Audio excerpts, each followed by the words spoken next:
علیکم ورحمۃ اللہ وبرکاتہ. نیچے کرنا پڑے. الحمدللہ نحمدہ ونستعینہ ونستغفرہ ونؤمن بہ ونتوکل علیہ ونعوذ باللہ من شرور انفسنا ومن سیئات اعمالنا. من یہدہ اللہ فلا مضل لہ ومن یضلل فلا ہادی لہ. قال اللہ تعالی فی القرآن المجید والفرقان الحمید. فاعوذ باللہ من الشیطان الرجیم. بسم اللہ الرحمن الرحیم. اہدنا الصراط المستقیم صراط الذین انعمت علیہم غیر المغضوب علیہم ولا الضالین آمین. وقال اللہ تعالی اذن فاذکرونی اذکرکم واشکروا لی ولا تکفرون. وقال اللہ تعالی اذن وَأَوْفُوا بِعَهْدِي أُوفِ بِعَهْدِكُمْ وَإِيَّايَ فَارْهَبُونِ. وقال اللہ تعالی اذن إِنَّ اللَّهَ لَا يُغَيِّرُ مَا بِقَوْمٍ حَتَّى يُغَيِّرُوا مَا بِأَنفُسِهِمْ. صدق اللہ العظیم. وقال النبی صلی اللہ علیہ وسلم من جاءه الموت وهو يطلب العلم ليحيي به الاسلام فبينه وبين النبيين درجة واحدة. وقال ايضا لن يشبع المؤمن من خير يسمعه حتى يكون منتهى الجنة او كما قال عليه الصلاة والسلام. معزز و محترم امیر مقامی، ناظم ضلع اور اس اجتماع کے تمامی معلمین اور مربین حضرات، رفقاء اکرام، عزیزم حافظ مجیب الرحمن صاحب، تمامی ارکان جماعت، کارکنان جماعت، متوسلین جماعت اور حاضرین اجتماع، بزرگوں، بھائیوں، نوجوانوں، میری یہ سعادت کی بات ہے کہ تقریباً ایک لمبے وقفے کے بعد، شاید 10-12 سال کا وقفہ ہو چکا ہے، عادل آباد حاضری ہوئی تھی ایک اجتماع کے سلسلے میں اور چوڑا بھی ایک اجتماع عام کے سلسلے میں، تو پھر دوبارہ حاضری ہوئی اور آپ سے ملاقات کا شرف بھی حاصل ہوا اور کچھ گفتگو کرنے کا شرف بھی حاصل ہو رہا ہے. جس عنوان کے تحت کچھ باتیں آپ کے سامنے رکھنی ہیں، مسلمانوں کی پستی، اس کے اسباب کیا ہے اور اس کا علاج کیا ہے. اس عنوان کو ایک دوسرے عنوان کے تحت بھی ہم سمجھ سکتے ہیں. مسلمانوں کی پستی کے اسباب اور اعمال کیا ہیں اور مسلمانوں کے عروج اور ترقی اور بلندی کے اسباب اور اعمال کیا ہے. اور یہ بھی اس عنوان ہی کی وضاحت ہوگی کہ اللہ کے انعام کے اسباب اور اعمال کیا ہیں اور اللہ کے عذاب کے اسباب اور اعمال کیا ہے. تو وسیع تر عنوان اور موضوع ہیں اور محدود اور مختصر وقت میں کچھ باتیں خود میری اپنی تذکیر توجہ کے لیے، آپ کی تذکیر توجہ کے لیے رکھنی ہے. علامہ اقبال رحمۃ اللہ علیہ کے 2-3 اشعار اس سلسلے میں معین و مددگار بنتے ہیں. علامہ اقبال نے کہا تھا کہ جہاں بانی سے ہے دشوار تر کار جہاں بینی. جہاں بانی یعنی حکمرانی سے مشکل تر ہے جہاں بینی، دنیا کو سمجھنا. جہاں بانی سے ہے دشوار تر کار جہاں بینی، جگر خوں ہو تو چشم دل میں ہوتی ہے نظر پیدا. براہیمی نظر پیدا مگر مشکل سے ہوتی ہے، براہیمی نظر پیدا مگر مشکل سے ہوتی ہے. ہوس چھپ چھپ کے سینوں میں بنا لیتی ہے تصویریں. اور جواب شکوہ کا ایک شعر کہ وہ معزز تھے زمانے میں مسلمان ہو کر. میں جواب شکوہ کا تذکرہ اس لیے کر رہا ہوں کہ شکوہ اور جواب شکوہ کی نوعیت سامنے رہنا ضروری ہے، تب علامہ اقبال کے یہ شعر کی حقیقت اور تفہیم سامنے آتی ہے. کیا علامہ اقبال نے شکوہ میں اظہار کیا کہ اے اللہ تعالیٰ، ماضی میں مسلمان بہت معزز تھے، سربلند تھے، انہیں عزت حاصل تھی، سربلندی اقتدار حاصل تھا، لیکن یہ پسپائی کیوں؟ تو ایک طرح سے اللہ نے جواب دیا، اللہ کی طرف جواب کو منسوب کیا کہ وہ معزز تھے زمانے میں مسلمان ہو کر، وہ معزز تھے زمانے میں مسلمان ہو کر، اور تم خار ہوئے تاریک قرآ ہو کر۔ موجودہ ہے مسلمانوں، تم جو ذلیل و خوار ہوئے ہوں وہ تاریک قرآن ہو کر، قرآن کو چھوڑنے کے نتیجے میں۔ اس عنوان کی ایک بنیاد ہے، اور اس عنوان کے کچھ اصول ہیں، اور اس عنوان کے کچھ صفات ہیں۔ مسلمانوں کی پستی اور مسلمانوں کا عروج یا بلندی، اس کی اگر ہم بنیاد کو تلاش کریں تو اللہ تعالیٰ نے امت مسلمہ کی آسانی کے لیے اور سہولت کے لیے، سمجھنے کے لیے جو روزانہ اپنا تعلیمی تربیتی نصاب اور سلیبس 5 وقت کی نمازوں کی صورت میں دیا ہے، اور اس میں خصوصیت کے ساتھ جو سورہ فاتحہ ضروری قرار دی گئی ہے، تو اللہ تعالیٰ نے خصوصیت کے ساتھ سورہ فاتحہ کی یہ 3 آیتوں میں، یا ہم یہ بھی سمجھ سکتے ہیں اور سمجھنے کی ضرورت ہے کہ ہماری ہر نماز کی ہر رکعت میں اللہ تعالیٰ نے اس عنوان اور موضوع کو رکھ دیا کہ اگر تم ترقی چاہتے ہو، سربلندی چاہتے ہو، تو اس کا اصول کیا ہے، اور اگر تم پستی میں، ذلت میں، رسوائی میں اگر گرنا چاہتے ہو تو اس کا سبب کیا ہے۔ اہدنا الصراط المستقیم صراط الذین انعمت علیہم، اے اللہ ہمیں سیدھے راستے کی ہدایت دے۔ ہر نمازی ہر رکعت میں یہ دعا کرتا ہے، اے اللہ ہمیں سیدھے راستے کی ہدایت دے۔ پھر سیدھے راستے کے سمجھنے میں کسی کو کوئی دقت اور دشواری پیش نہ آئے۔ ان لوگوں کا راستہ جن پر تو نے انعام کیا۔ اور پھر مزید سمجھنے اور سمجھانے کے لیے سورہ نساء کے آیت نمبر 69 میں اللہ تعالیٰ نے صراط الذین انعمت علیہم کو واضح کر دیا اور متعین کر دیا، وَمَن يُطِعِ اللَّهَ وَالرَّسُولَ فَأُولَٰئِكَ مَعَ الَّذِينَ أَنْعَمَ اللَّهُ عَلَيْهِم مِّنَ النَّبِيِّينَ وَالصِّدِّيقِينَ وَالشُّهَدَاءِ وَالصَّالِحِينَ۔ جن انعام یافتہ بندوں کے راستے پر چلنے کی جو تم دعا کر رہے ہو، اقرار کر رہے ہو، عہد کر رہے ہو، اللہ تعالیٰ نے 4 شخصیات میں اس کو متعین کر دیا، وعدے کر دیا۔ ان لوگوں کا راستہ جن پر تو نے انعام نازل کیا، اس سے مراد کون ہے؟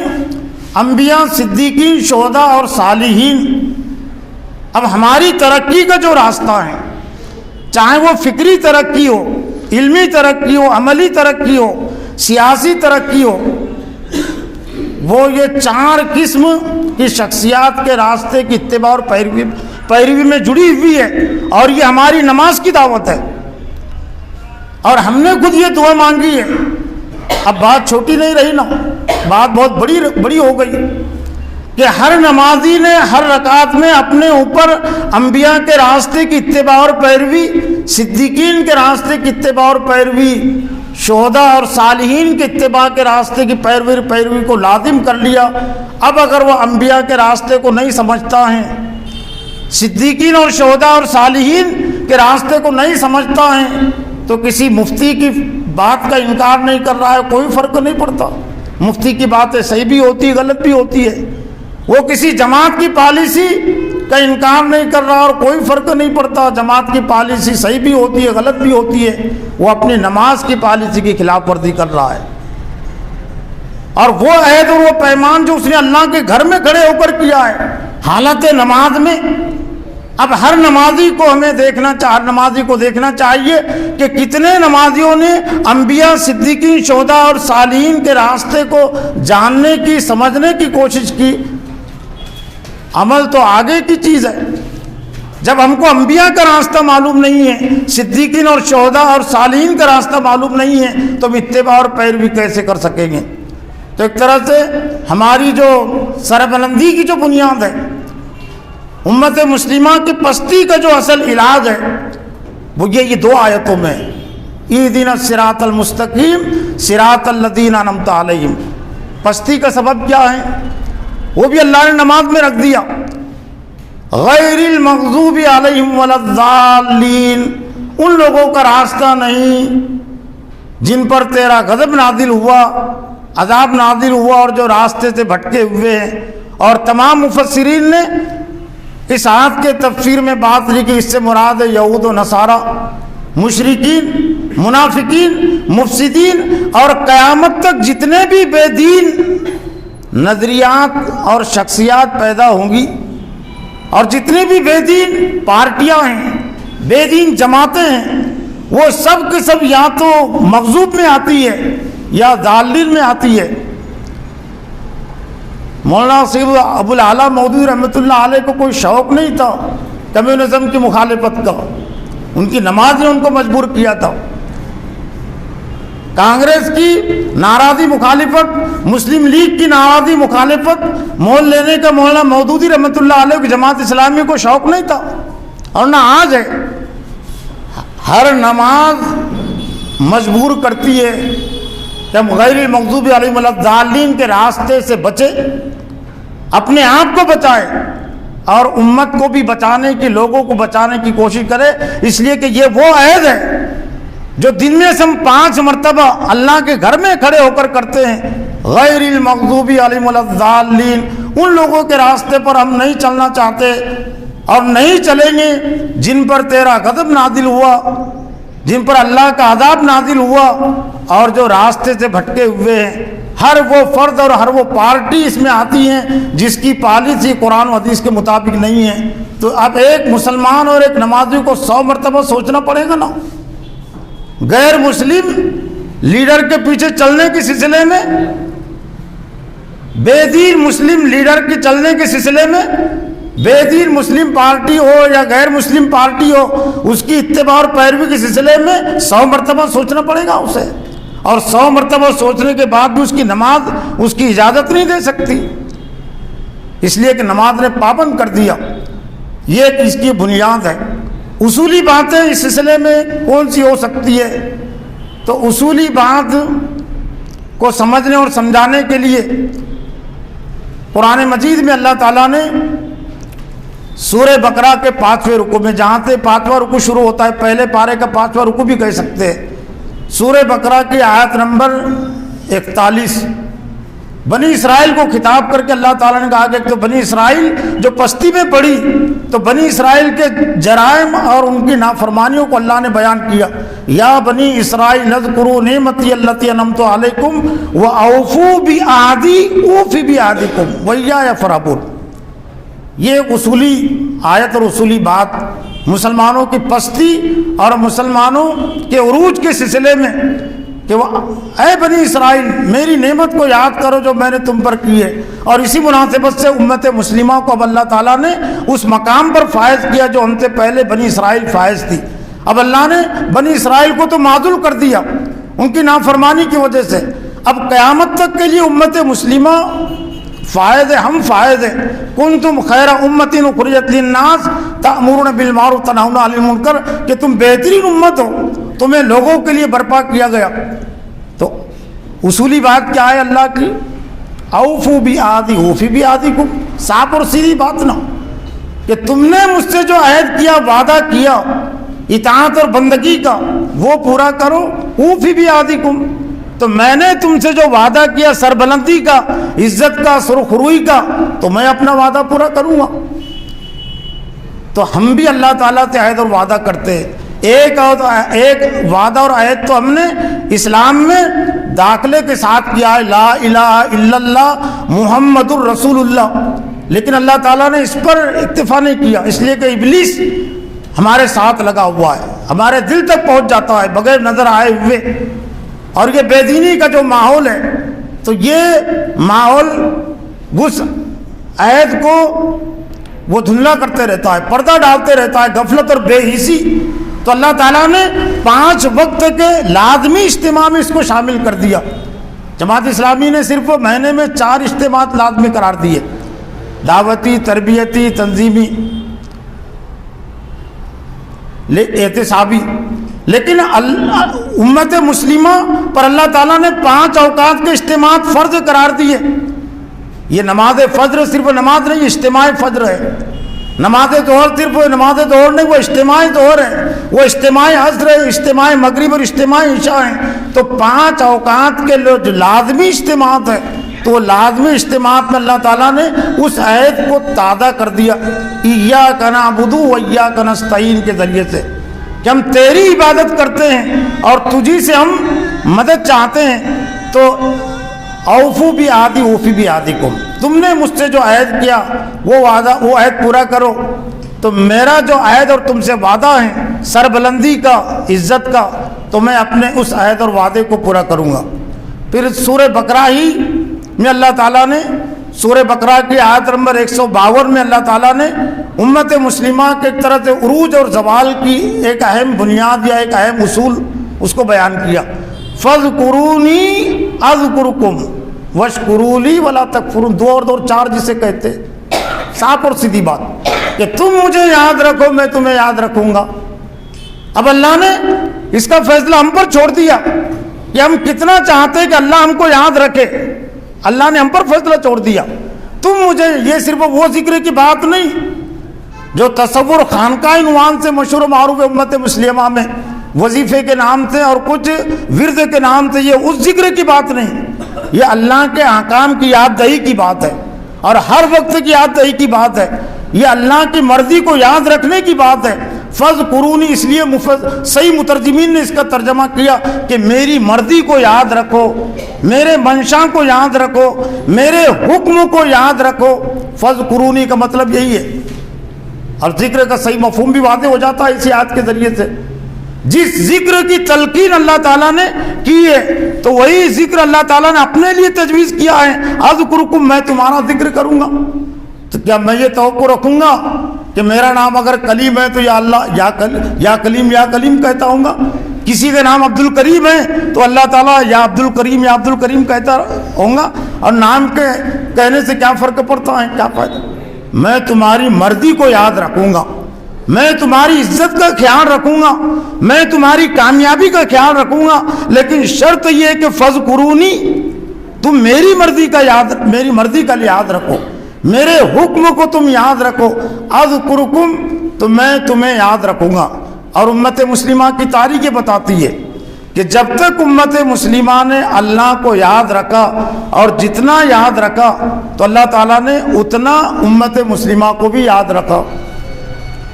12 صدیاں ایسی گزری ہے کہ مسلمان اس دنیا میں سیاسی لحاظ سے غالب تھے، اسلام اگرچہ پورے طور سے غالب نہیں تھا لیکن مسلمان غالب تھے، بہت ساری اخلاقی کمیاں تھیں، خرابیاں تھیں اور کچھ ظلم زیادتی کے واقعات بھی تھے، لیکن بحیثیت مجموعی امت مسلمہ کا یہ ذہن تھا کہ یہ زمین اللہ کی ہے اور زمین پر اگر انصاف قائم ہو سکتا ہے وہ اللہ کے دین کی وجہ سے۔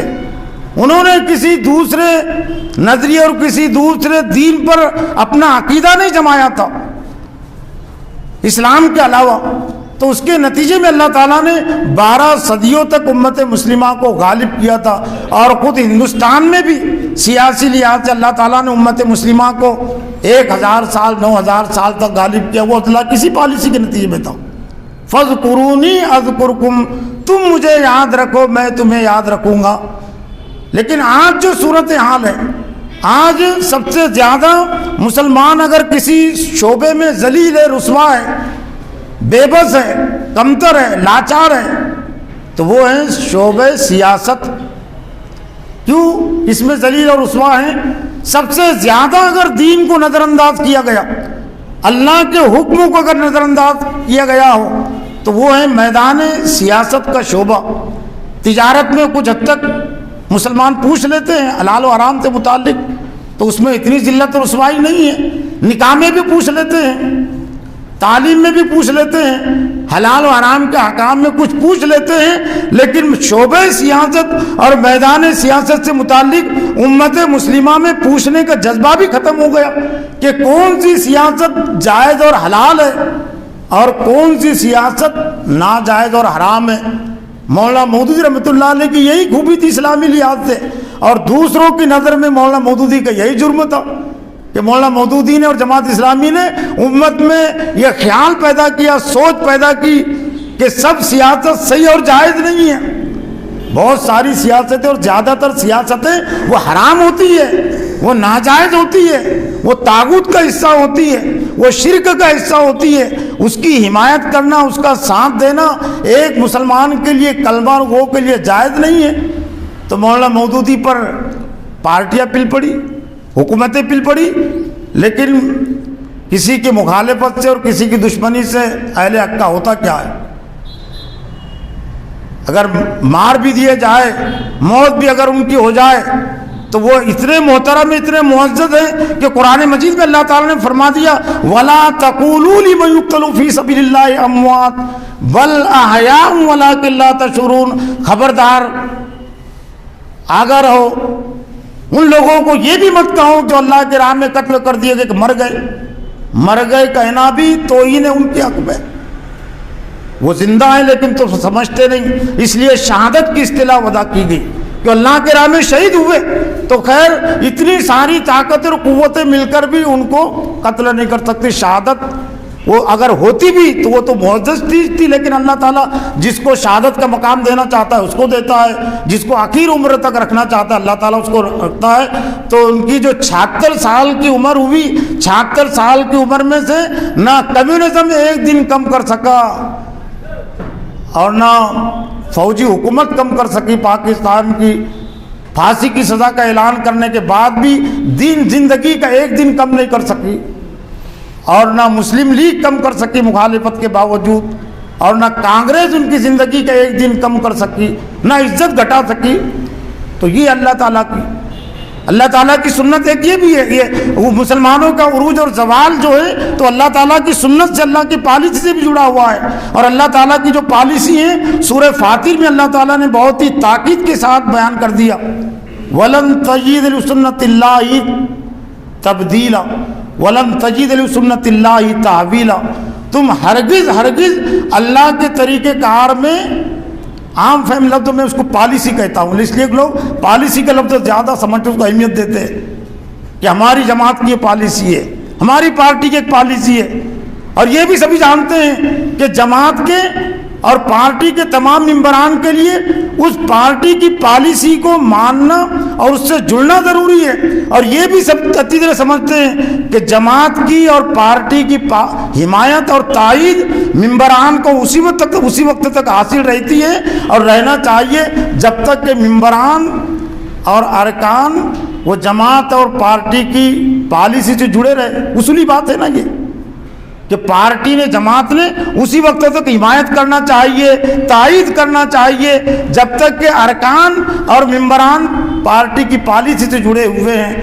تو یہی معاملہ اللہ تعالیٰ کا ہے کہ جب تک اسلام کے ممبران، مسلمان، ہم اسلام کے ممبر ہیں، چاہے جماعت اسلامی کوئی ممبر ہو یا نہ ہو، لیکن اسلام کا ممبر تو ہر مسلمان ہے، اور ممبر کی حیثیت سے اس کو رہنا چاہیے، اور ممبر کے حیثیت سے اس کو اپنا کردار پیش کرنا چاہیے۔ تو دنیا کے تمام مسلمان وہ اللہ کی پارٹی کے، اللہ کی جماعت کے ممبر، تو اللہ کی تائید اور حمایت مسلمانوں کے ساتھ اسی وقت تک حاصل رہتی ہے جب تک مسلمان اللہ کی پالیسی سے، اسلام کی پالیسی سے، قرآن اور دین کی پالیسی سے وابستہ رہتے، جڑے رہتے ہیں۔ تو اللہ نے فرمایا کہ تم میری پالیسی میں ذرہ برابر تبدیلی نہیں پاؤ گے۔ اور حضور صلی اللہ علیہ وسلم کو خطاب کر کر آپ کے ذریعے سے پوری امت ایک طرح سے مخاطب ہے۔ سورہ بنی اسرائیل میں اللہ تعالیٰ نے اس پالیسی کی تاکید کو اور زیادہ واضح کر دیا۔ سنت من قد ارسلنا قبلک من رسلنا ولا تجد لسنتنا تحویلا۔ سنت من قد ارسلنا، یہ سنت ہے، یہ طریقہ ہے۔ اور ہجرت کے موقع سے یہ آیت نازل ہوئی کہ حضور صلی اللہ علیہ وسلم اپنے آپ کو بے بس نہ سمجھے، اپنے آپ کو مایوس نہ سمجھے۔ یہ سنت اللہ کی رہی ہے، پہلے رسولوں کے متعلق بھی یہ سنت اللہ تعالیٰ کی رہی ہے، اور تم ہماری سنت میں، ہمارے طریقہ کار میں ذرہ برابر بھی تبدیلی نہیں پاؤ گے۔ تو اللہ تعالیٰ کی جو سنت ہے، اللہ تعالیٰ کی جو پالیسی ہے امت مسلمہ کے ساتھ، ہمارے ساتھ، وہ یہی ہے کہ تم مجھے یاد رکھو، میں تمہیں یاد رکھوں گا۔ پھر اللہ تعالیٰ کی ایک پالیسی کے حوالے سے ایک اہم بات، اس آیت کا ٹکڑا میں نے شروع میں پیش کیا، لیکن اس میں پوری بات مکمل نہیں ہوتی۔ پوری بات جو مکمل ہوتی ہے پوری آیت میں، اور 4 باتیں اس میں. یہ سورہ رعد کی آیت نمبر 11 ہے. لَهُ مُعَقِّبَاتٌ مِّن بَيْنِ أَيْدِيهِمْ وَمِنْ خَلْفِهِمْ يَحْفَظُونَهُ مِنْ أَمْرِ اللَّهِ إِنَّ اللَّهَ لَا يُغَيِّرُ مَا بِقَوْمٍ حَتَّى يُغَيِّرُوا مَا بِأَنفُسِهِمْ وَإِذَا أَرَادَ اللَّهُ بِقَوْمٍ سُوءًا فَلَا مَرَدَّ لَهُ وَمَا لَهُ مِن دُونِهِ مِن وَالٍ. یہ مکمل آیت ہے، لیکن عام طور سے چونکہ معلمین مقررین خطیب حضرات صرف اس آیت کا ٹکڑا پیش کرتے ہیں تو وہ اللہ کی مکمل پالیسی اور مسلمانوں کی مکمل ذمہ داریاں سامنے نہیں آتی. 4 اس میں اہم باتیں ہیں. لہو معقبات، اللہ تعالیٰ نے فرمایا، اس سے پہلے حضرت محمد صلی اللہ علیہ وسلم کی نبوت کا دعوت کا تذکرہ چل رہا تھا کہ اس کے لیے اور جو بھی دین کا کام کرے گا، جو بھی اللہ کی بندگی کا کام کرے گا تو لہو معقبات، اس کے ساتھ فرشتے ہیں، من بین یدی و من خلفی، اس کے آگے بھی اور اس کے پیچھے بھی، یحفظونہ من امر اللہ، جو اس کی حفاظت کرتے ہیں اللہ کے حکم سے. یعنی گویا کہ دین کا کام کرنے والا اپنے آپ کو اکیلا نہ سمجھے، اپنے آپ کو بے یار و مددگار نہ سمجھے. اس کے ساتھ فرشتے ہیں جو آگے اور پیچھے ہیں، تبھی تو اتنے ظالموں اور جابروں کے جھرمٹ میں وہ کام کر سکتے ہیں. ورنہ ابراہیم علیہ السلام کے لیے کہاں آسان تھا، حضرت صالح علیہ السلام، حضرت ہود علیہ السلام کے لیے کہاں اتنا آسان تھا. لیکن جب تک اللہ تعالیٰ کے نزدیک طے ہے اس کی زندگی، نبی کی زندگی، کسی نبی کے پیروکار کی زندگی، وہ زندگی کوئی کم نہیں کر سکتا. تو اس کے آگے اور پیچھے فرشتے مقرر جو حفاظت کرتے ہیں اللہ کی اجازت سے. اور پھر اس کے بعد اللہ نے فرمایا کہ ان اللہ لا یغیر ما بقوم حتی یغیروا ما بانفسہم، اللہ تعالیٰ کسی قوم کی حالت کو نہیں بدلتا جب تک کہ وہ اپنے آپ کو نہ بدلے. یہ بھی مسلمانوں کی پستی اور مسلمانوں کے عروج کے سلسلے میں ایک بنیادی آیت ہے. ہماری ترقی صرف وہ دعاؤں سے ہونے والی نہیں ہے. ہمارے جو مخالفین ہیں وہ صرف ہماری دعاؤں سے ہلاک ہونے والے نہیں ہیں، وہ برباد ہونے والے نہیں ہیں. اللہ تعالیٰ کا ایک اصول ہے، اور وہ یہ کہ اللہ تعالیٰ کسی قوم کی، کسی فرد کی حالت کو نہیں بدلتا جب تک کہ وہ اپنے آپ کو نہ بدلے. وہ جب تک کہ اپنے آپ کو نہ بدلے اللہ تعالیٰ نہیں بدلتا. اور پھر آگے کی بات، یہ تو 2 باتیں ہوئی. تیسری بات جو اس آیت میں وَإِذَا أَرَادَ اللَّهُ بِقَوْمٍ سُوءًا فَلَا مَرَدَّ لَهُ. کاش کے معلمین اور مربین جمعہ کے خطبات میں یہ مکمل آیت لوگوں کو سمجھاتے، اپنے آپ پر پیش کرتے، سامنے والوں پر پیش کرتے. تو یہ جو بے حسی چلی آ رہی ہے تو وہ بے حسی اتنے دنوں تک باقی نہیں رہ سکتی تھی. تو اللہ نے جب اللہ کسی قوم کے ساتھ برائی کا ارادہ کر لیتا ہے، وَإِذَا أَرَادَ اللَّهُ بِقَوْمٍ سُوءًا فَلَا مَرَدَّ لَهُ، تو اس کو کوئی طاقت ٹال نہیں سکتی. امت مسلمہ کو اگر اللہ تعالیٰ نے نافرمانی کے نتیجے میں اگر سزا دینے کا فیصلہ کر لیا کسی گروہ سے، چاہے پھر RSS ہو، بجرنگ دل ہو یا اور کوئی پارٹی ہو، تو دنیا کی کوئی طاقت اور قوت نہیں بدل سکتی. جیسا کہ اللہ تعالیٰ نے خلافت بنو عباسیہ کو فیصلہ دینے کا سزا دینے کا فیصلہ کر لیا تھا تاتاریوں کے ذریعے سے. تو وہ مٹھی بھر جو قوم تھی تاتاری، مٹھی بھر تاتاری قوم سے وہ 500 سالہ خلافت عباسیہ اپنے آپ کو نہیں بچا سکی، ان کی فوج نہیں بچا سکی. اس لیے کہ برسوں کی نافرمانی کے نتیجے میں اللہ تعالیٰ نے اس امت مسلمہ کو سزا دینے کا فیصلہ کر لیا تھا. بنی اسرائیل کو اللہ تعالیٰ نے جالوت کے ذریعے سے سزا دینے کا فیصلہ کر لیا تھا، تو بنی اسرائیل اپنے آپ کو نہیں بچا سکے. بخت نصر کے ذریعے سے، فرعون کے ذریعے سے اللہ تعالیٰ نے بنی اسرائیل کو سزا دینے کا فیصلہ کر لیا تھا تو نہیں بچا سکی بنی اسرائیل اپنے آپ کو. 800 سالہ اندلس کی حکومت مسلمانوں کو عیسائیوں کی سزا سے نہیں بچا سکی. اور یہاں کی بھی 800 سالہ 900 سالہ یہ مسلم حکومتیں مسلمانوں کو ہم کو نہیں بچا سکی مشرکین کی سزا سے.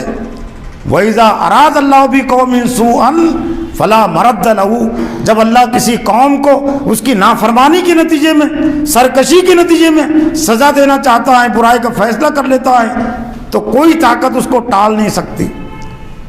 اور پھر آگے جو بات کہی گئی وہ بھی اہم، وَمَا لَهُم مِّن دُونِهِ مِّن وَالٍ، اور ان کے لیے، امت مسلمہ کے لیے اللہ کے علاوہ اور کوئی والی نہیں ہے، اور کوئی مددگار نہیں ہے۔ یہ دنیا کی پارٹیاں، یہ دنیا کی حکومتیں تمہیں نہیں بچا سکتی، تمہاری اصل والی نہیں ہو سکتی، اصل مددگار نہیں ہو سکتی۔ اور دنیا کی تاریخ نے بتا دیا، ہندوستانی مسلمانوں کو بھی بتا دیا کہ کیا بھروسہ کیا ہم نے اسلام کو نظر انداز کر کے، مولانا مودودی کو نظر انداز کر کے، بات کو نظر انداز کر کے کسی نے کانگریس پر بھروسہ کیا، کسی نے مسلم لیگ پر بھروسہ کیا، کسی نے اور کچھ سیاست پر بھروسہ کیا، تو پھر ترقی اور عروج ہو جانا چاہیے تھا نا۔ لیکن اللہ کے علاوہ امت مسلمہ کا اصل کوئی والی اور مددگار نہیں ہے۔ پھر صفاتی نقطہ نظر سے اس موضوع عنوان کو سمجھنے کے لیے جو ضروری صفات ہیں، تو قرآن مجید میں اللہ تعالیٰ نے یوں تو بہت سارے مقامات پر، میں نے مناسب سمجھا کہ سورہ آل عمران میں ایک مقام پر اللہ تعالیٰ نے جہاں پر بنی اسرائیل کی ذلت اور رسوائی کی تاریخ کو بیان کیا، سورہ آل عمران کی آیت نمبر 113، 114، 115، یہ 3 آیتوں میں اللہ تعالیٰ نے ایک طرح سے امت مسلمہ کے عروج کی صفات کیا ہوتی ہے۔ 112 آیت میں تو اللہ تعالیٰ نے بنی اسرائیل کی جو ذلت و رسوائی کی تاریخ اس کو بیان کیا کہ ضربت علیہم الذلۃ والمسکنۃ اور وباؤ بھی غضب من اللہ، بنی اسرائیل نے اللہ کو ایک غضب کو دعوت دی، یقتلون الانبیاء بغیر حق، کیوں؟ انبیاء کو ناحق انہوں نے قتل کیا۔ اور پھر لیکن اللہ نے فرمایا کہ لیسوا سواء من اہل الکتاب، سورہ آل عمران کی آیت نمبر 113، لیسوا سواء من اہل الکتاب، اہل کتاب سب کے سب برابر نہیں ہیں۔ بنی اسرائیل کی تاریخ کے حوالے سے ایک پہلو زیادہ عام طور سے نمایاں کیا جاتا ہے، اور وہ نمایاں کرنے کا امت مسلمہ کو فائدہ نہیں ملا۔ نمایاں یہ کیا جاتا ہے کہ ذلیل تھی، رسوا تھی، نافرمان تھی، سرکش تھی، یہ بات ٹھیک ہے اپنی جگہ پر، لیکن بنی اسرائیل کی تاریخ ایک دوسرا پہلو جس میں ہمارے لیے زیادہ نصیحت ہے، زیادہ حوصلہ ہے، وہ یہ کہ بنی اسرائیل کی تاریخ میں ہر دور میں اہل حق کا ایک گروہ رہا ہے جو حق پر ڈٹا رہا ہے، اور کبھی اس نے سمجھوتا نہیں کیا۔ فرعون کو، قارون کو اس اہل حق کے گروہ نے رو در رو ٹوکا، اور وہ قارون کا تذکرہ پڑھ لیجئے کہ روم منہ پر ٹوکا اس اہل حق کے گروہ نے کہ زمین میں فساد مت برپا کر، اللہ فساد کرنے والوں کو پسند نہیں کرتا، اترا مت، اللہ اترانے والوں کو پسند نہیں کرتا۔ تو بنی اسرائیل کی تاریخ میں ہر دور میں ایک اہل حق کا گروہ رہا ہے، اور اللہ تعالیٰ نے اس کو مستثنی قرار دیا کہ لیسوا سواء من اہل الکتاب، اہل کتاب سب کے سب برابر نہیں ہیں۔ لیکن جو اللہ کا مطلوب گروہ ہے، بنی اسرائیل میں جو مطلوب گروہ تھا، اور اس مطلوب اور محبوب گروہ میں بھی ہم اپنے آپ کو دیکھیں کہ وہ صفات میرے اندر ہے یا نہیں، تو اللہ تعالیٰ نے بنی اسرائیل کے جس گروہ کو مستثنی قرار دیا کہ یہ نافرمان نہیں ہے، یہ فرما بردار ہے، اللہ کا محبوب ہے، تو اللہ نے ان کا جو نام دیا ان کو، وہ اس میں بامسمى منہ امت قائمہ، لیسوا سواء من اہل الکتاب منہ امت قائمہ، ان میں سے ایک امت قائمہ ہے، کھڑا ہوا گروہ ہے، مستعد، بیدار، اور اسی سے اقامت دین ہے۔ جو خود قائم نہیں ہے دین پر، تو وہ دین کو کیا قائم کرے گا؟ دین کو قائم کرنے کے لیے پہلے تو کھڑا ہونا ضروری ہے، دین کو اپنی زندگی میں قائم کرنا ضروری ہے، جب اس کے نتیجے میں دوسروں پر دین قائم ہو سکتا ہے۔ تو امت قائمہ، ہم اپنے آپ پر ایک طرح سے یہ احتسابی بات بھی ہے، یہ احتسابی اصول بھی ہے کہ میرا شمار یہ دینی لحاظ سے امت قائمہ میں ہے یا نہیں، کھڑی ہوئی امت، کھڑا ہوا گروہ، برائیوں کے مقابلے میں ڈٹا ہوا۔ یتلون، پھر دوسری صفات کے لحاظ سے پہلی صفت اس اہل حق کی، یتلون آیات اللہ آناء اللیل وہم یسجدون، وہ جو اہل حق کا گروہ ہیں وہ اللہ کی آیات کی تلاوت کرتا ہے، آیات آنا اللیلی، رات کے حصوں میں رات کا تذکرہ اور اللہ کی وحی کا جو تذکرہ ہے آپس میں بہت گہرا تعلق ہے۔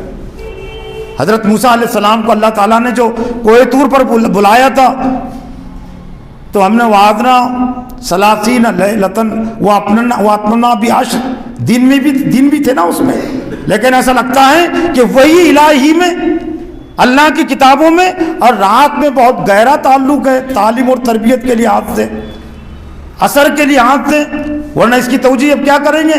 انا انزلناہ فی لیلۃ القدر، ہم نے اس کو لیلۃ القدر میں نازل کیا، تو کیا دن نہیں تھے؟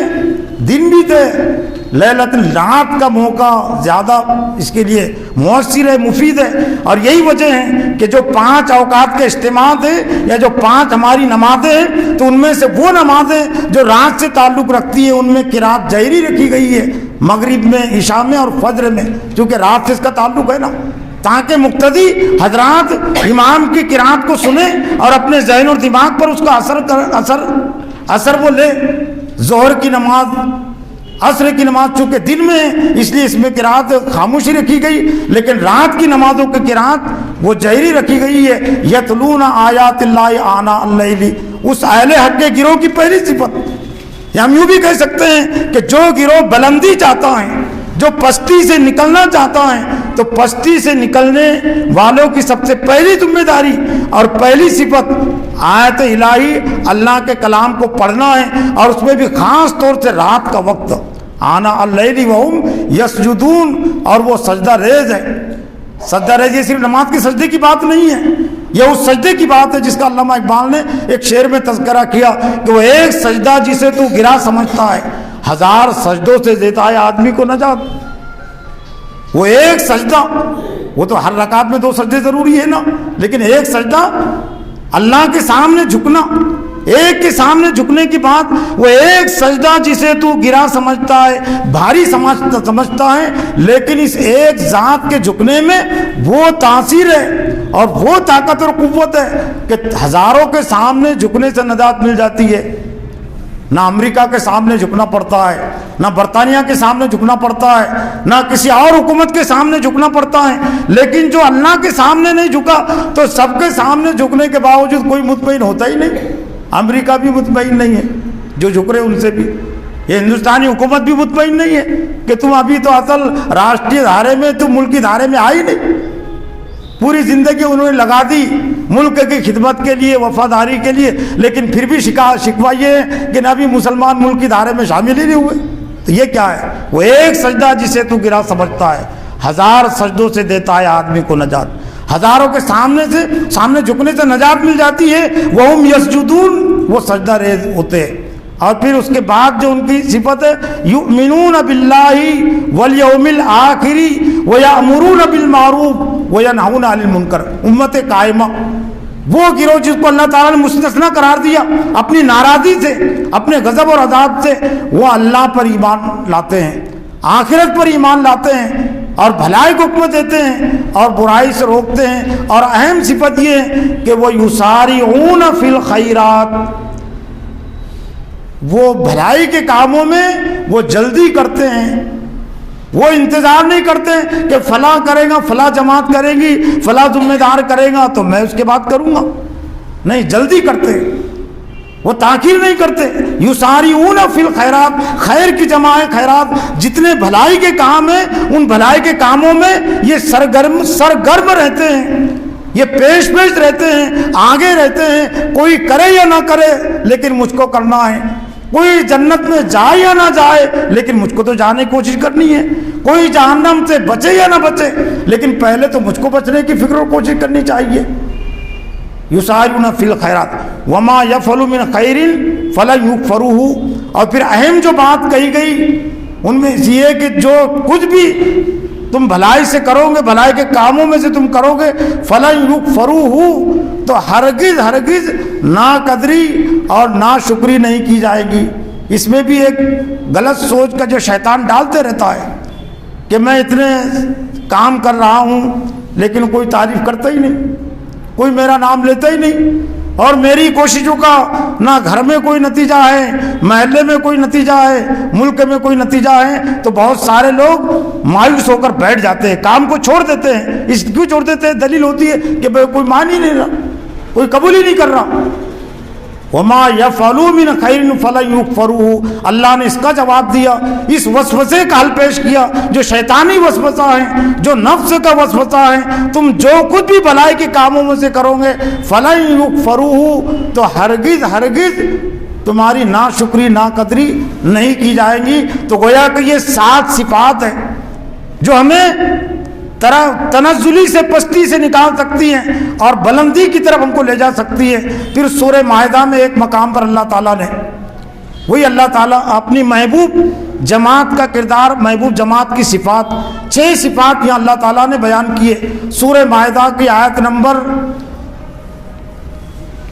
54، 56، 52، 53، 54 میں، یہاں بھی گویا کہ 3 آیتوں میں اللہ تعالیٰ نے پہلے تو اپنی بے نیازی کا اظہار کیا، یا ایھا الذین آمنوا من یرتد منکم عن دینہ فسوف یأتی اللہ بقوم، انداز سے خطاب سے بات واضح ہوتی ہے کہ گویا کہ مسلمانوں کے یا امت مسلمہ کے پستی کے دور کی طرف اشارہ ہے، پستی کے دور کی طرف اشارہ کہ اے ایمان والو من یرتد منکم عن دینہ، تم میں سے جو کوئی اپنے دین سے مرتد ہو جائے، پھر جائے، روگردانی کرے، منہ موڑے، فسوف یأتی اللہ بقوم، تو اللہ تعالیٰ ان قریب ایک قوم کو لائے گا۔ اب گویا کہ بہت بڑی جماعت ہوں گی نا۔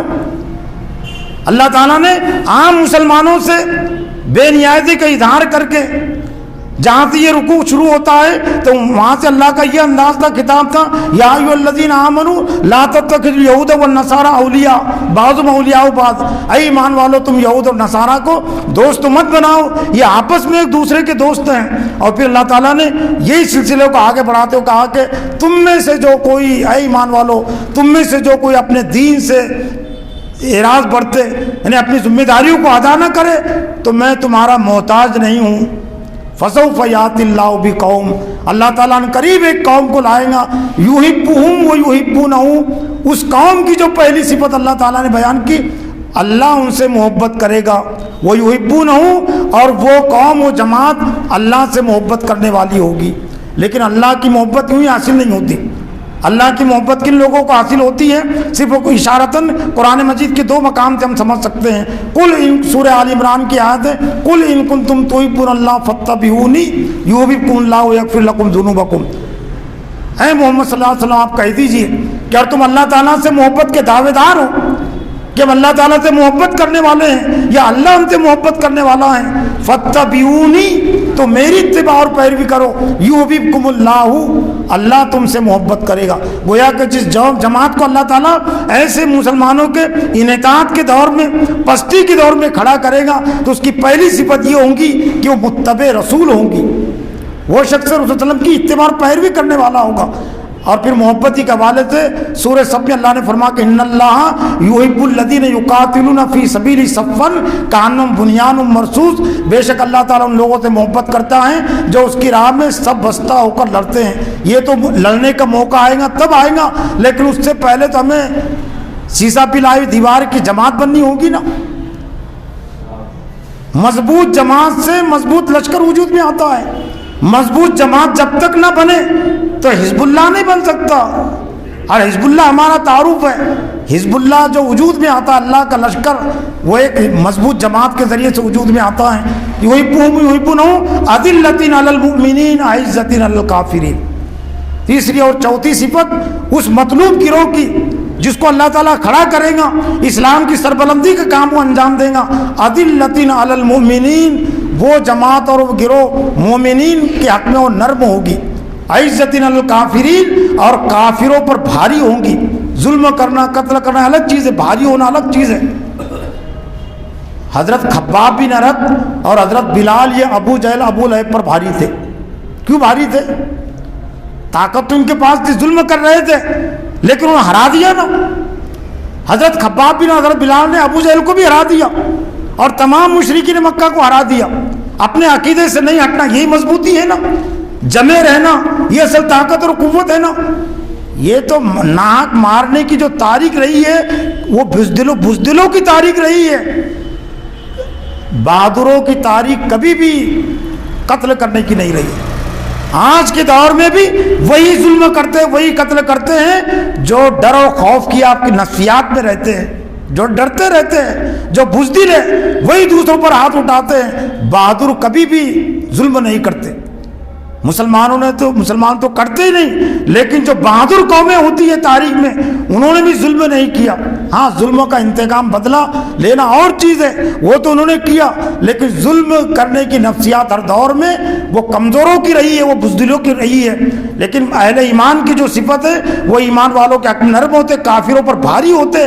بھاری ہونے کا مطلب یہ کہ کافروں کے لیے ناممکن ہوتا ہے کہ وہ ایسی جماعت کو, ایسے گروہ کو اپنے موقف سے ہٹا سکے, ان کو نرم نوالا بنا سکے. اور حضور صلی اللہ علیہ وسلم اور صحابہ کرام کے متعلق اللہ تعالیٰ نے سورہ صف میں یہی صفت کو بیان کیا. محمد الرسول اللہ والذین آمنوا معہ اشداء علی الکفار رحماء بینہم تراہم رکعا سجدا. محمد صلی اللہ علیہ وسلم اللہ کے رسول ہے, اور جو ان پر ایمان لانے والے ہیں صحابہ کرام اشداء علی الکفار, وہ کافروں پر بھاری ہے. رحماء بینہم, اور آپس میں رحم دل ہے. اور علامہ اقبال نے ایک طرح سے اسی آیت کی ترجمانی پیش کی اپنے ایک شعر میں. وہ حلقہ یارا تو بریشم کی طرح نرم, رزم حق و باطل ہو تو فولاد ہے مومن. حق و باطل کا جب معاملہ آتا ہے تو مومن پھر فولاد ہوتا ہے. لیکن آج ہمارا معاملہ بالکل اس کے برعکس ہے. جب کفر کا معاملہ ہے تو وہاں تو بہت نرم ہے, وہاں تو میں کرتے ہیں, وہاں تو چوہے اور بلیاں بنے ہوئے ہیں. لیکن جب آپس میں آتا شیر بن گئے, مسجدوں میں شیر بن گئے, ناقل لڑائی کے لیے, ہاتھ اٹھانے کے لیے, مسجدوں میں جہاد, مسجدوں میں جنگ. یہ کیا ہے؟ یہ اپنے منصب حیات کو چھوڑنے کے نتیجے میں پھر شیطان ایسی جھگڑوں میں الجھا دیتا ہے. باطل کو تو اپنے نشانے پر نہیں رکھو گے تو پھر دوسری چیزوں کو نشانے پر رکھنا پڑتا ہے, سزا دیتا ہے اللہ تعالیٰ. تو عزلۃ المؤمنین عزۃ الکافرین, وہ کافر و بھاری ہو. پھر اہم صفت اس گروہ کی یجاہدون فی سبیل اللہ, وہ اللہ کی راہ میں وہ گروہ جہاد کرے گا. مسلمانوں کو اور علماء کو شکوہ ہے کہ جہاد کے متعلق غیر مسلم قومیں, برادران وطن غلط فہمی میں ہیں, لیکن میرا اپنا احساس یہ ہے کہ مسلمان اس سے زیادہ غلط فہمی میں ہیں. جہاد کا جب لفظ آتا ہے, پڑھتے ہیں, تو ذہن اور دماغ صرف لڑائی کی طرف جاتا ہے, جنگ بدر کی طرف جاتا ہے, جنگ احد کی طرف جاتا ہے. وہ بھی ہے اسلام میں, لیکن اس کا ایک وقت ہے, اس کا ایک مرحلہ ہے. ہر دور میں جہاد نہیں ہوا, ہر دور میں یدھ نہیں ہوا, ہر دور میں جنگ نہیں ہوئی, لیکن ہر دور میں اسلام کے لیے جہاد ہوا ہے. اور دنیا میں ایک بھی مسلمان اگر ہو تو اس پر جہاد فرض ہے. انتھک کوشش کا نام ہے, سرسری کوشش کا نام جہاد نہیں ہے. انتھک کوشش کہ آدمی کوشش کرے پھر بھی نہ تھکے, جد و جہد کا نام جہاد ہے. انتھک کوشش. سورہ عنکبوت یہ مکی صورت ہے, اور جہاں پر ختم ہوتی ہے تو وہاں اس آیت پر ختم ہوتی ہے والذین جاہدوا فینا لنہدینہم سبلنا وان اللہ لمع المحسنین. دور مکی میں جنگ نہیں تھی نا, لیکن وہاں یہ بات کہی گئی کہ والذین جاہدوا فینا, جو ہماری راہ میں, ہمارے راستے میں جو جہاد کرتے ہیں, لنہدینہم سبلنا, ہم ان کے لیے راہیں کھولتے, راستے کھولتے ہیں. وان اللہ لمع المحسنین, اور اللہ تعالیٰ احسان کرنے والوں کے ساتھ ہے. سورہ فرقان بھی مکی صورت ہے, اور اس میں کہا وہ جاہدوا فی جہاد کبیرہ. اے محمد صلی اللہ علیہ وسلم, آپ قرآن مجید کو لے کر ان سے جہاد کریں. حضرت خباب بن ارت, حضرت بلال رضی اللہ تعالیٰ عنہ زمین پر لیٹے وہ جہاد ہی کر رہے تھے, وہ جو گھسیٹے جا رہے تھے اور آگ میں ان کو لٹایا جا رہا تھا, ان کا جہاد ہی تھا. حضرت نوح علیہ السلام نے 950 سال تک اپنے ہاتھ میں تلوار نہیں لی, اور نہ اس کی اجازت تھی نہ حکم تھا, لیکن وہ 950 سال تک باطل کے خلاف جہاد ہی کر رہے تھے. حضرت ابراہیم علیہ السلام نے 100 سالہ زندگی میں کبھی ہاتھ نہیں اٹھایا, ہتھیار نہیں لیا, لیکن حضرت ابراہیم علیہ السلام وہ جہاد ہی کر رہے تھے آذر کے خلاف, نمرود کے خلاف, اور پوری قوم کے خلاف. تو یجاہدون فی سبیل اللہ, وہ گروہ اللہ کی راہ میں وہ جہاد کرے گا. لیکن جو بھی اللہ کی راہ میں جہاد کرے گا, جد و جہد کرے گا, ایک منصوبہ بند کوشش کے تحت, اور ایک نشانے پر باطل نظری و نظام کو سامنے رکھ کر تو اس کی ملامت ہوگی. ولا یخافون لومۃ لائم. اس لیے آخری صفت اس گروہ کی جو بلندی کی طرف جانے والا گروہ ہے, لے جانے والا گروہ ہے, اور اللہ تعالیٰ اس گروہ کے ذریعے سے دین اسلام کو بھی سربلند کرے گا, امت مسلمہ کو سربلند کرے گا. تو اس کی ایک اہم صفت یہ ہے کہ ولا یخافون لومۃ لائم, وہ ملامت کرنے والوں کے ملامت سے نہیں ڈرے گا. لیکن آج جو صورتحال ہے دنیا کے معاملے میں لعنت اور ملامت سے تو کوئی نہیں ڈرتا, لیکن دین کے سلسلے میں مجھ پر کوئی ملامت نہ ہو جائے تو آج ہر مسلمان اس سے ڈرتا ہے. حضرت محمد صلی اللہ علیہ وسلم کو اللہ تعالیٰ نے جو نمونے عمل قرار دیا وہ یوں ہی نہیں, 40 سال تک جن کو الصادق اور امین کہا گیا, لیکن جب انہوں نے دین کو پیش کیا تو ان پر کیا الزامات نہیں لگائے گئے. جادوگر ہے, کاہن ہے, شاعر ہے, انہوں نے باپ دادا کے دین کو چھوڑ دیا, کذاب ہے, یہ سب الزامات ان پر لگے اور قیامت تک لگتے رہیں گے. تو ملامت سے نہیں ڈرنا یہ بھی پستی سے نکلنے کے لیے ضروری ہے. پھر آگے اللہ تعالیٰ نے جواب دیا, انما ولیکم اللہ ورسولہ والذین آمنوا الذین یقیمون الصلاۃ ویؤتون الزکاۃ وہم راکعون. جہاں سے بات شروع ہوئی تھی رکوع, تو وہاں پر یہ تھا کہ تم یہود و نصاروں کو اپنا دوست مت بناؤ. پھر اللہ تعالیٰ نے مثبت انداز میں جواب دیا کہ اصل میں حقیقی دوست تمہارے کون ہیں. انما ولیکم اللہ, تمہارا حقیقی دوست اللہ ہے, ورسولہ, اور اس کا رسول ہے, والذین آمنوا, اور ایمان والے. لیکن تمام ایمان والے نہیں, جو تمہارے دوست ہو سکتے ہیں ان کی 3 صفات ہیں. الذین یقیمون الصلاۃ والزکاۃ وہم راکعون, جو نمازوں کو قائم کرتے ہیں, جو زکوٰۃ ادا کرتے ہیں, وہم راکعون, اور جو جھکنے والے ہیں یعنی اللہ کے سامنے اللہ کی اطاعت اور فرما برداری کرنے والے ہیں. پھر اللہ نے خوشخبری سنائی, وَمَن يَتَوَلَّ اللَّهَ وَرَسُولَهُ وَالَّذِينَ آمَنُوا فَإِنَّ حِزْبَ اللَّهِ هُمُ الْغَالِبُونَ. جو اللہ کو اور اس کے رسول کو اور ایمان والوں کو اپنا دوست بنائے, فَإِنَّ حِزْبَ اللَّهِ, پس بے شک یہ اللہ کا لشکر ہے, هُمُ الْغَالِبُونَ, اور یہی غالب ہونے والا ہے. تو محترم حضرات اور رفقاء اکرام, ضرورت اس بات کی ہے کہ یہ عنوان اور موضوع ہم اس کو صرف مسلمانوں کی ترقی, مسلمانوں کی تنزلی, مسلمانوں کی پستی اور ترقی کا عنوان نہ سمجھے, میری اپنے آپ کو مخاطب کرے کہ میری پستی کا اصل سبب کیا ہے اور میری ترقی اور بلندی کا اصل سبب اور عمل کیا ہے. تو جو میری ترقی کا سبب ہے, عمل ہے, میں اس کو اختیار کروں, اور جو پستی کا سبب ہے, ذلت و رسوائی کا سبب ہے, اور پھر میں دوبارہ اسی کی طرف میں نے خاص طور سے اس عنوان کی بنیاد کے لیے سورہ فاتحہ کا اور نماز کا میں نے اس لیے بھی انتخاب کیا تھا کہ یہ جو میری گفتگو ہے ظاہر بات ہے زیادہ دنوں تک ذہن اور دماغوں میں رہنے والی نہیں ہے. اس لیے میری کوشش یہ رہتی ہے, اور میں ہر جگہ اللہ اور اس کے رسول کے جو اجتماعات ہیں, میں اللہ اور اس کے رسول کے اجتماعات سے اپنی بات کو میں جوڑتا ہوں تاکہ اس بات میں کچھ اثر بھی پیدا ہو, اور مجھے بھی یاد رہے جب بھی اللہ کا یہ اجتماع آئے گا میں اجتماع سے گزروں گا, آپ گزریں گے اہدنا الصراط المستقیم, صراط الذین انعمت علیہم کے ذریعے سے, غیر المغضوب علیہم ولا الضالین کو آپ پڑھیں گے تو آپ کو بھی اپنی ذمہ داریوں کا احساس رہے کہ میں اللہ کے گھر میں کھڑے ہو کر انبیاء اور صدیقین شہداء کے راستے پر چلنے کا عہد اور وعدہ کر رہا ہوں, اور جتنے بھی بے دین ہیں, گمراہ ہیں, ان سے میں الگ رہنے بچنے کا عہد اور وعدہ کر رہا ہوں. تو یہ چند مختصر باتیں اس موقع سے میں نے رکھی. اللہ سے دعا ہے کہ اللہ تعالیٰ مجھے بھی اور آپ کو بھی اس عنوان کے تحت مزید غور و فکر کرنے, اپنی ذمہ داریوں کو سمجھنے, انہیں ادا کرنے کی توفیق عطا فرمائے. وآخر دعوانا الحمدللہ رب العالمین.